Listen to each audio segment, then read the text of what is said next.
मैंने भूख प्यास ना लगे, तो वो सारा किसकी देन है? हाइपोथैलेमस की देन है। तो आपसे अनुरोध है, आप अपने हाइपोथैलेमस का बैलेंस बिल्कुल सही बना के रखें। यदि हाइपोथैलेमस का बैलेंस बिगड़ गया तो आपकी पसलियां, आपकी स्ट्रेनम और आपकी फीमर कभी भी तोड़ी जा सकती है। तो ध्यान रखें, हाइपोथैलेमस को कंट्रोल में रखें। तो इसको केवल भूख प्यास तक ही सीमित रखें, इसकी बात बिल्कुल भी ना माने और पढ़ने में ज्यादा से ज्यादा क्या दे? ध्यान दे।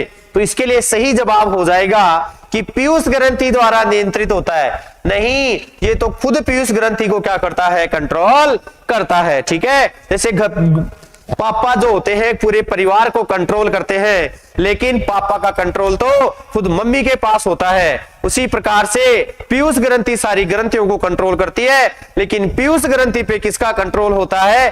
पीयूष ग्रंथि पे इसी के ऊपर पाए जाने वाले हाइपोथैलेमस का कंट्रोल होता है। तो बड़ा ही महत्वपूर्ण अंग है। और हमारे जो शरीर का टेम्परेचर होता है 37 डिग्री, इस टेम्परेचर को ऐसा थोड़ा है कि सर्दियों में तो सर मेरा टेम्परेचर तो -40 हो गया था, मेरा तो -20 हो गया था, कल रात को मेरा टेम्परेचर तो 100 डिग्री हो गया था, कभी नहीं होता है। तो टेम्परेचर रेगुलेशन का कार्य भी किसके द्वारा होता है? हाइपोथैलेमस के द्वारा होता है। ठीक है, तो आपको इसका ध्यान रखना है। अब चलते हैं अगले प्रश्न की ओर, और ये रहा कि मस्तिष्क का वजन औसतन कितना होता है? कमेंट करके आपको इसका सही जवाब बताना है कि मस्तिष्क का वेट कितना होता है, मस्तिष्क का औसतन वजन कितना होता है। ये वाला तो ज्यादा हो गया, ये वाला भी ज्यादा हो गया, ये वाला भी ज्यादा हो गया, बच गया कितना? 1.2 से 1.4। ये वाला लगभग 1200 से 1400 ग्राम मस्तिष्क का क्या होता है?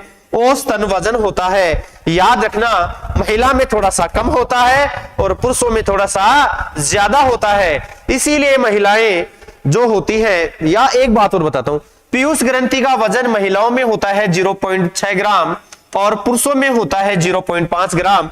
तो महिलाएं मास्टर बनने की कोशिश करती हैं क्योंकि उनमें मास्टर ग्रंथि का वजन क्या है? ज्यादा है। लेकिन पुरुष भी बड़े खतरनाक माइंड के प्राणी होते हैं, इनके अंदर ब्रेन का जो वजन है ये महिला के ब्रेन के वजन से थोड़ा सा क्या होता है? ज्यादा होता है। तो महिलाएं बेचारी पीयूष ग्रंथि को इस्तेमाल करके कितना ही माइंड लगा ले, पुरुष कोई ना कोई जुगाड़ कर ही लेता है, क्योंकि उसका जो ब्रेन होता है, इस ब्रेन का वेट महिला के ब्रेन के वेट से क्या होता है? ज्यादा होता है। लेकिन महिला में पीयूष ग्रंथि का वजन ज्यादा होने से वो हर चीज में ही अपने आप को थोड़ा सा और स्मार्ट समझने की कोशिश करती है कि मैं तो अपने पति को कंट्रोल में कर लूंगी। अरे बावड़ी क्या कर लेगी कंट्रोल? उसके अंदर ब्रेन का जो वजन है वो तेरे वजन से क्या है? ज्यादा है। तो कितने ही अपने चाल चल लो, वो कोई ना कोई इक्का फेंक के वहां से बच के निकले जाएगा। तो याद रखना, पुरुषों में ज्यादा होता है और महिलाओं। अरे जैसे आप फोन में कहीं खेत में बैठ के बातें करने में बिजी थे, इतनी देर में बापू आया, लठ लेके रेक मारा, लठ, तो आप सोचोगे अरे यार ये क्या हो गया एकदम से। तो वो उस समय आप संभलोगे ना, तो ब्रेन को मेरुरज्जु ने कह दिया कि बेटा फंस गया है। तो ब्रेन को मैसेज किसने दिया रहे? मेरुरज्जु ने दिया।